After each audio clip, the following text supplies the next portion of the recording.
नमस्कार दोस्तों। देखिए मित्रों, आज कुछ महत्वपूर्ण बातें हैं जिनके बारे में विद्यार्थी अक्सर मेरे से पूछते हैं। और हालांकि मैं इन पे चर्चा नहीं करता, ये सब विद्यार्थियों पर ही इंडिविजुअल रूप से मैं ये चीज छोड़ता हूं कि उनको क्या करना है या क्या नहीं करना है। क्योंकि आपकी लाइफ का सवाल है, तो आपका जो डिसीजन है वो भी आपको ही करना होगा। लेकिन अब बहुत ज्यादा मेरे पास ये कुछ जो क्वेश्चन है इतने कॉमन है कि ये लगातार मेरे से पूछे जाते हैं। तो कई विद्यार्थियों को लेकर के इनमें क्या है क्या नहीं है, क्या चीजें सही है, किस चीज का मीनिंग क्या है, उससे आप क्या अर्थ लगाते हैं। तो आज इसी विषय के बारे में हम बात करेंगे और मुझे आशा है कि इन चीजों को समझने में आपको निश्चित रूप से लाभ मिलेगा। थोड़ा मुझे आज आवाज के अंदर आपको चेंज मिल सकता है, फीवर है और जुकाम भी है, जिस वजह से आवाज जो है थोड़ी हो सकता है उतनी क्लियर ना हो। लेकिन फिर भी जो चीज मैं समझाना चाह रहा हूं उसको अच्छे से समझने का प्रयास कीजिएगा। देखिए, आपकी जिंदगी का सवाल है, आपकी पूरी लाइफ का सवाल है। आपकी एक छोटी सी मिस्टेक जो है वो जिंदगी भर के लिए आपका वो जो एक चांस है वो निकल सकता है भविष्य के अंदर। ठीक है, दोबारा मौका मिलेगा, दोबारा वैकेंसी भी आती है, लेकिन 4-5 साल तो आपके गए अगर आपसे कहीं कोई भी लापरवाही होती है तो। सबसे पहला मिथक जो है, कई मिथक हैं कि क्या केवल कोचिंग करने से चयन होता है। सबसे ज्यादा विद्यार्थी मेरे से ये पूछते हैं कि सर, सिलेक्शन के लिए क्या कोचिंग करना जरूरी है क्या। कोचिंग से मतलब ज्यादातर विद्यार्थी ऑफलाइन के रूप में लेते हैं। देखिए, ऑनलाइन कोर्स तो बहुत सस्ते सस्ते होते हैं। हालांकि आप अगर आप ऑफलाइन के कंपैरिजन में ऑनलाइन की फीस देखेंगे, चाहे किसी भी कोचिंग का हो चाहे किसी का भी हो, तो तुलनात्मक रूप से बहुत कम रेट होती है। जैसे मान लीजिए अगर 10 से 15 हजार ऑफलाइन किसी चीज की फीस है, तो वो आपको 2-2.5 हजार के अंदर ऑनलाइन मिल जाता है। मेनली यहाँ विद्यार्थी जो पूछते हैं ज्यादातर ऑफलाइन के संदर्भ में मेरे से पूछते हैं। ऑनलाइन विद्यार्थी अफोर्ड कर लेता है और 1,500-2,000 रुपए होते हैं, 2-2.5 हजार है, वो ले लेता है। मेन बात यह है कि ज्यादातर विद्यार्थी ऑफलाइन से संबंधित चीजें मेरे से पूछते हैं। सबसे पहला क्वेश्चन यह होता है कि सर, क्या कोचिंग करेंगे तो ही सिलेक्शन होगा क्या।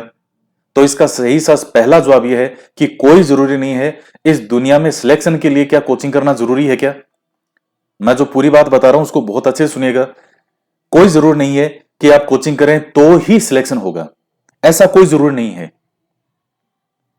तो फिर इसके बाद में दूसरा सवाल यह आता है, क्या सर सिर्फ सेल्फ स्टडी जो है, क्या उससे हमारा सिलेक्शन हो सकता है अगर हम सेल्फ स्टडी करें तो एक चीज का हमेशा ध्यान रखिएगा, सेल्फ स्टडी किस तरह से करनी है। क्या इस चीज के बारे में आपको पता है कि मुझे किस तरह से सेल्फ स्टडी करनी है, किस तरह से मेरे पास में क्या वो सारा मैटर है, क्या वो सारी चीजें हैं मेरे पास में कि मैं उसका अध्ययन कर सकूं। सेल्फ स्टडी, कई बार मैं फेसबुक वगैरह पे देखता हूं कि विद्यार्थी कमेंट का कोई पूछता है कि इस सब्जेक्ट की जैसे मैं कोचिंग कहां से करूं, कोई अच्छी कोचिंग बताए। उसमें 70 से 80% जो होते हैं वो स्टूडेंट ये लिखते हैं सेल्फ स्टडी करो। लेकिन सेल्फ स्टडी के अंदर भी वो चीजें आपको पता होनी चाहिए कि किस तरीके से सेल्फ स्टडी की जाती है। तो फिर क्या कोचिंग का महत्व है या नहीं है। देखिए, वो कोई जरूर नहीं है कि कोचिंग करेंगे तो ही सिलेक्शन होगा, ऐसा कोई जरूर नहीं है। लेकिन आप कोचिंग करें या नहीं करें, जीवन में कोच बहुत जरूरी है। कोच से मतलब है यहां सही मार्गदर्शन से। कोई भी व्यक्ति हो सकता है, वो आपका दोस्त हो सकता है, आपके कोई गुरु हो सकते हैं जिनको आप जानते हो, या यूट्यूब के थ्रू, सोशल मीडिया के थ्रू कोई टीचर हो सकते हैं। अब जैसे मान लीजिए अगर मैच की बात करें, जो भी क्रिकेट मैच होते हैं, हर टीम में कोच होता है। अब सचिन तेंदुलकर है, उनको क्या कोई कोच सिखाएगा कि तुम इस तरह से खेलो या इस तरह से नहीं खेलो। लेकिन फिर भी हर टीम के अंदर एक कोच होता है जिसका काम होता है सही मार्गदर्शन देना। और आपका काम होता है, खिलाड़ी का काम होता है उस मार्गदर्शन के अनुसार अपने माइंड को एक जगह कंसंट्रेट करते हुए तैयारी करना। तो कोचिंग अगर आप कहीं करते हैं या नहीं करते हैं, यह आपका एक इंडिविजुअल होता है। मैं कुछ कोचिंग के आपको कुछ, क्या आपको बेनिफिट मिल सकते हैं और क्या आपको इसके कई नुकसान के रूप में भी हो सकती है चीजें। सबसे पहला यह है कि कोचिंग अगर आप करते हैं तो आपको एक रेगुलरिटी बनी रहती है, जिसको आप निरंतरता कहते हैं, कि आप डेली कोचिंग एक जगह जाते हैं, आते जाते हैं, पढ़ते हैं, नोट्स वगैरह लिखते हैं, उस चीज से जुड़े रहते हैं। दूसरी चीज यह है कि कितना पढ़ना है, कैसे पढ़ना है, इस चीज का लाभ आपको मिलता है कि हाँ, मुझे इस तरह से तैयारी करनी है। कई चीजों में जो कंसेप्ट समझ में नहीं आते वो कंसेप्ट समझ में आते हैं, बशर्ते बात यह करता है कि वो कोचिंग है कौन सी। आप कोचिंग का चुनाव किस आधार पर करते हैं? मतलब जैसे मान लीजिए लगातार ऐड ही ऐड आते हो, बहुत ज्यादा ऐड कर रहे हो, तो उस ऐड से कि हर जगह पोस्टर ही पोस्टर आपको दीवारों पे हर जगह उन्हीं के पोस्टर पोस्टर मान लीजिए किसी के दिखे आपको, तो वो चीजें एक निर्धारण नहीं होती है। और आज के टाइम में यूट्यूब ने इतना एक बड़ा प्लेटफॉर्म उपलब्ध करवाया है कि टीचर को आप अपनी आंखों से देखते हैं, उसको सुनते हैं। लगभग जो कोचिंग के टीचर हैं वो सब ऑनलाइन आ चुके हैं, सारे ही आ चुके हैं।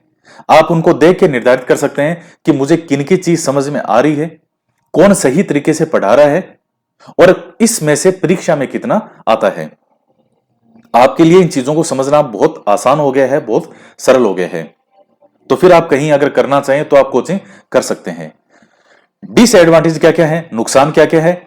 अगर आप कोचिंग पर पूरी तरह निर्भर हो गए, जैसे मान लीजिए अगर आप ऑफलाइन कोचिंग करते हैं, तो यकीन मानिए इस बात को, अगर आप ऑफलाइन कोचिंग करते हैं तो 30% के आसपास ही आप उस कोचिंग से हासिल कर पाते हैं।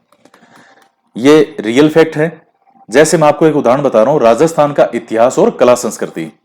अब आप पढ़ते हैं सेकंड ग्रेड के फर्स्ट पेपर में राजस्थान का इतिहास और कला संस्कृति पूरी है। सामान्यतया टीचर को, एक कोचिंग संस्थान के टीचर को 40 घंटे के आसपास एक समय मिलता है, 40 से 45 घंटे का समय मिलता है, जिसके अंदर उसको राजस्थान की हिस्ट्री और आर्ट कल्चर ये पूरा कंप्लीट करवाना होता है। मैंने एक एवरेज रेशो आपको बताया है। अब इस 40-45 घंटे की क्लास में वो आता भी है, आकर के पूछता भी है कल मैंने क्या पढ़ाया क्या है, बीच में स्टूडेंट से बात भी करता है, उनको लिखाता भी है। तो आधा समय तो लिखाने में गया। अब एक क्लास का टाइम पीरियड मुश्किल से मान लीजिए 30-35 क्लास से ज्यादा का नहीं हो पाता, उसमें भी बातचीत होगी। 25 से 30 मिनट का एक रेशो रहता है एक क्लास का कि जो पढ़ाई है।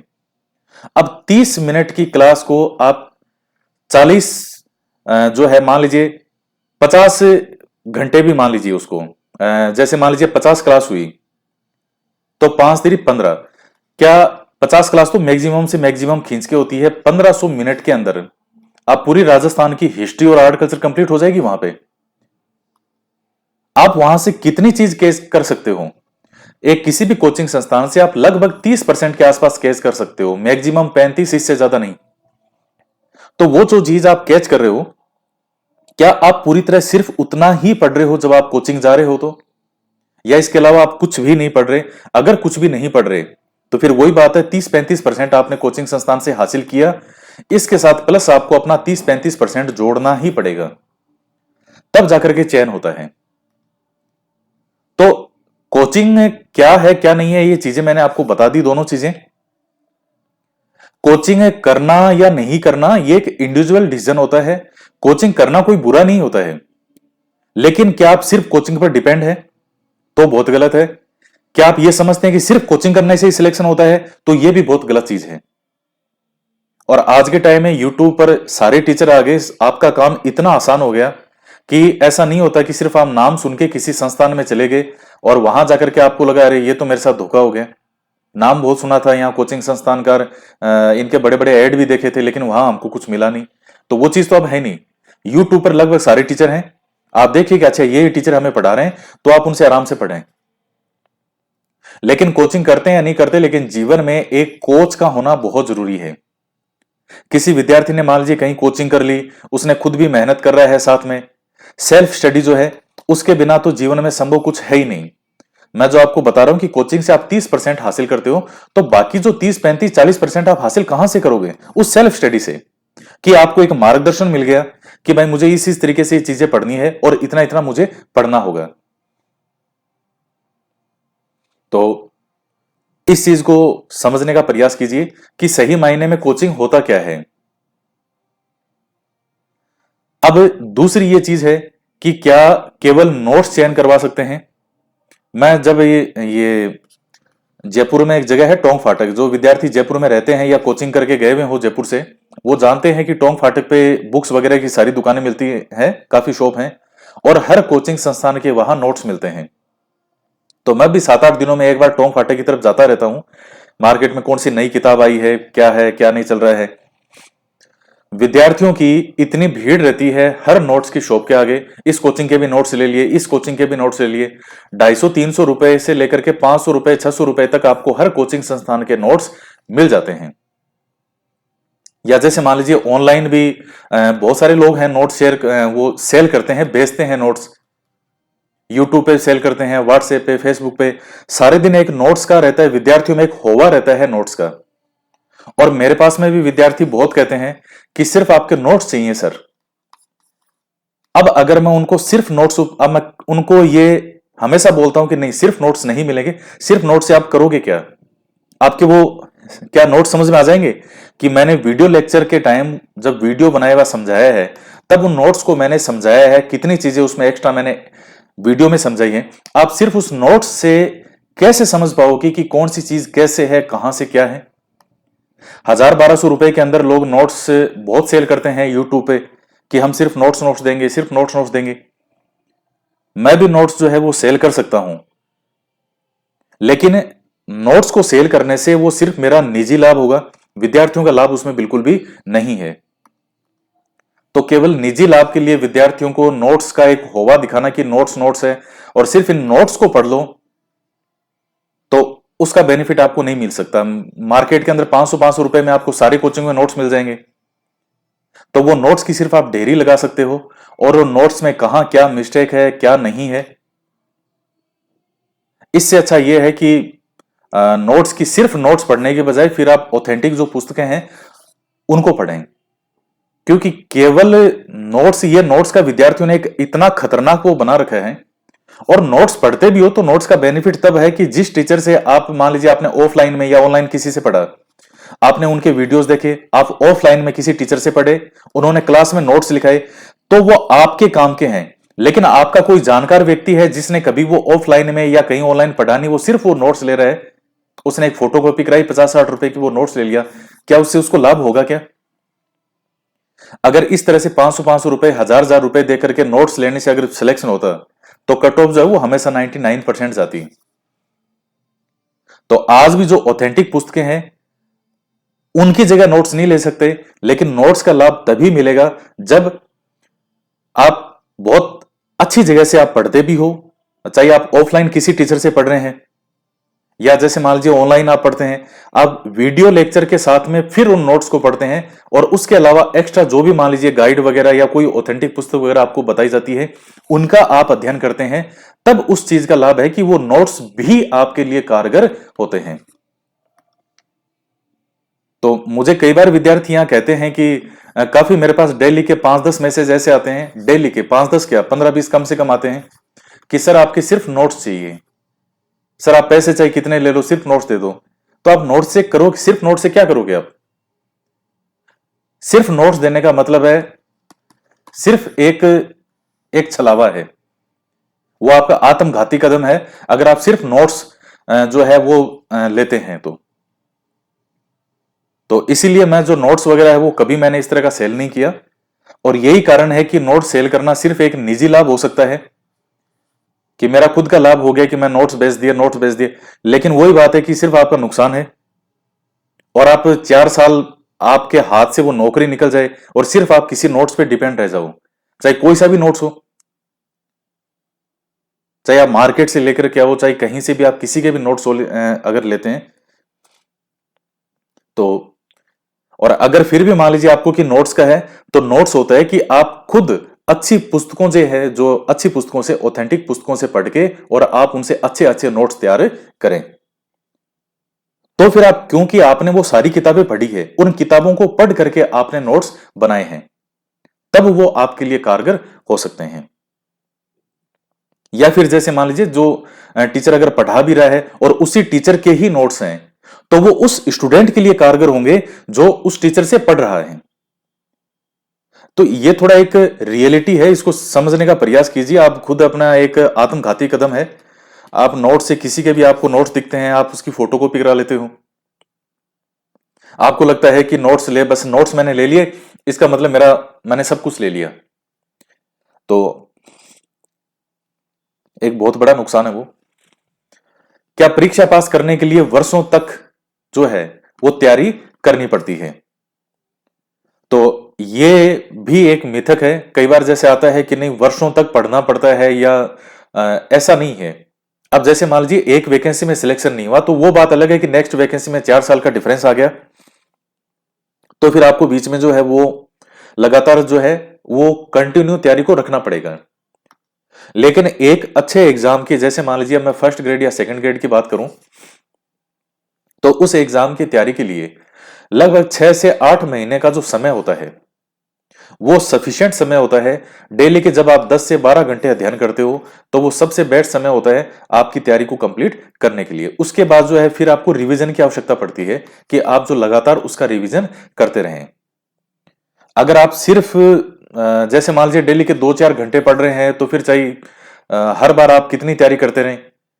पहली बार आपने एग्जाम दिया, आपने 25% तैयारी की, दूसरी बार एग्जाम दिया आपके 30% तैयारी की, तीसरी बार एग्जाम किया 35% तैयारी की, तो उसका कोई अर्थ नहीं है। 6 से 8 महीने की जो तैयारी है, डेली के कम से कम 10 से 12 घंटे शुद्ध पढ़ाई की बात कर रहा हूं मैं, केवल किताब हाथ में रखने से नहीं, शुद्ध पढ़ाई, आपके खाने का, पीने का, सोने का सारा समय निकाल करके, इधर उधर बातचीत करने का, फोन छेड़ने का, सब चीज को समय निकाल करके, और जब आप केवल 100% अपनी पढ़ाई पर कंसंट्रेट थे, तब वो जो समय है वो कहलाता है शुद्ध पढ़ाई। तो शुद्ध पढ़ाई जो है वो इतनी ही हो सकती है। कोई कहते हैं कि साहब मैं 16 घंटे पढ़ता हूं, मैं 18 घंटे पढ़ता हूं, मैं 20 घंटे पढ़ता हूं, तो फिर वो मनुष्य है, कोई मशीन नहीं है। वो एक दिन ही 18 घंटे पढ़ पाएगा, उसके बाद 2 दिन सोना पड़ेगा उसको। और आप 15-16 घंटे आप बैठते हैं, तब आप 10 से 12 घंटे, ये भी ज्यादा है, 10 घंटे की भी शुद्ध पढ़ाई की बात कर रहा हूं मैं। तो 6 से 8 महीने का एक समय होता है, उसके बाद में आपको रिवीजन की आवश्यकता पड़ती है। कई कहते हैं कि 5 साल तक तैयारी करनी पड़ती है, 10 साल तक तैयारी करनी पड़ती है। वो उसका मीनिंग वो नहीं है कि 1 साल में तैयारी कंप्लीट ही नहीं होगी, आप 5 साल पढ़ोगे तब तैयारी कंप्लीट नहीं होगी, ऐसा नहीं है।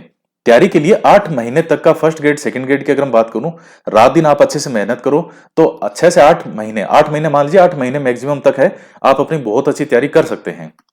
नहीं तो और ज्यादा इसको बढ़ा के कहें तो 1 साल मान लीजिए, आप कोई सा भी एग्जाम की तैयारी करो, first grade second grade REET, कोई भी एग्जाम करो, 1 साल बहुत होता है किसी भी एग्जाम की अच्छे से प्रिपरेशन करने के लिए। तो ये कुछ मेन मेन चीजें थी, और मुझे आशा है कि आप इनका मीनिंग समझ गए होंगे कि कोचिंग क्या होती है, क्या इसका महत्व होता है, क्या नहीं होता है, क्या सिर्फ कोचिंग करने से ही सिलेक्शन हो जाता है, क्या कोचिंग जाने से ही सिलेक्शन हो जाता है। मैं देखता हूं शुरू में विद्यार्थी कोचिंग जाते हैं, उनमें बड़ा जोश होता है, लेकिन थोड़े दिन बाद में वो खुद ही कोचिंग के अंदर पढ़ना नहीं चाहते। कई कई कुछ बैच ऐसे होते हैं वो पूरी तरह हंसी मजाक का माहौल ही बन जाता है उस पूरे बैच में। हर क्लास के अंदर वो बैच को हंसी मजाक चाहिए होता है, उनका वो पढ़ाई बहुत पीछे छूट चुकी होती है। 4 महीने की कोचिंग होती है, 3-4 महीने की, वो तो समय निकल गया, आप वहां से लेकर के क्या गए। तो आप कहीं पढ़ते भी हैं तो जब तक आप खुद गंभीर नहीं होंगे तब तक कोई उसका बेनिफिट नहीं है। और कोचिंग संस्थान से भी आप 30 से 35% हासिल करते हैं, बाकी जो है 30 से 40% तक का जो है वो आपको खुद अध्ययन करना पड़ेगा। मैंने राजस्थान हिस्ट्री कल्चर वाला आपको एक एग्जांपल बता दिया। आप कहीं भी कोचिंग, हाँ ठीक है, कोई इंडिविजुअल हो सकता है कि अपना पर्सनल चला रहे हो कि भाई ठीक है मर्जी है उतनी क्लास लो। बाकी टीचर के लिए मैंने आपको बता दिया, नॉर्मल राजस्थान हिस्ट्री कल्चर दोनों को मिला करके एक 40-45 क्लास तक का रहता है। क्या इतने के अंदर जब वो लिखाता भी है, सुनता भी है, बात भी करता है, हंसी मजाक भी करता है, स्टूडेंट क्वेश्चन भी पूछते हैं, क्लास में और भी कोई बात हो जाती है कि क्लास का समय निकल जाता है,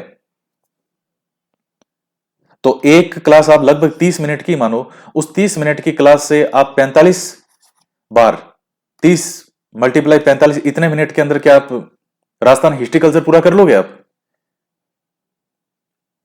तो उस चीज को समझने का प्रयास कीजिए। किसी चीज के सकारात्मक पहलू भी होते हैं, किसी चीज के नकारात्मक पहलू भी होते हैं।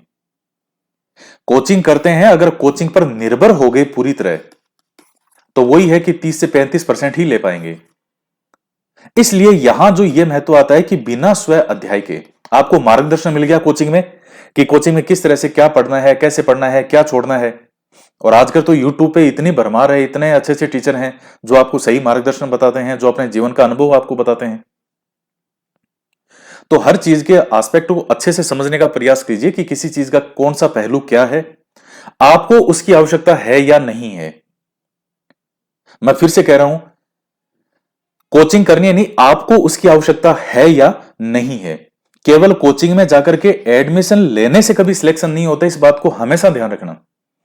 कई विद्यार्थी कहते हैं कि बस इस कोचिंग में इस बार इसका नाम बहुत सुन रहे हैं, तो बस एडमिशन ले लो, सिलेक्शन हो ही जाएगा। कोचिंग का कितना लाभ हो सकता है और क्या नहीं हो सकता, वो सारी चीजें मैंने आपको बता दी। कोचिंग हमेशा आपकी आवश्यकता पर निर्भर करता है कि आपको कोचिंग की आवश्यकता है या नहीं है।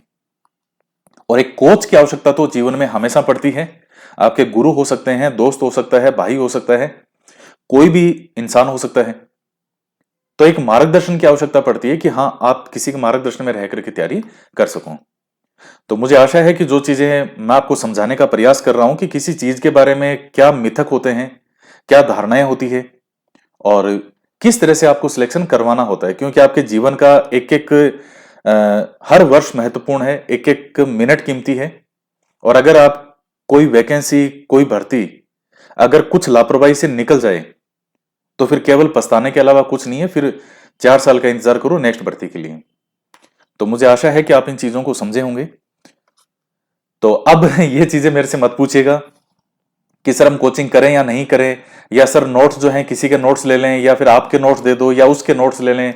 1000-1200 रुपए में नोट्स खूब मिल रहे हैं, क्या ले लें क्या सर? तो वो आप पर डिपेंड करता है कि आपको क्या करना है। मैंने आपको सारी चीजें समझा दी कि किस चीज का क्या मीनिंग हो सकता है। तो आज के वीडियो में इतना ही। वीडियो को लाइक जरूर कीजिएगा, ज्यादा से ज्यादा शेयर करें। तो मिलते हैं नेक्स्ट वीडियो में। जय हिंद, जय भारत।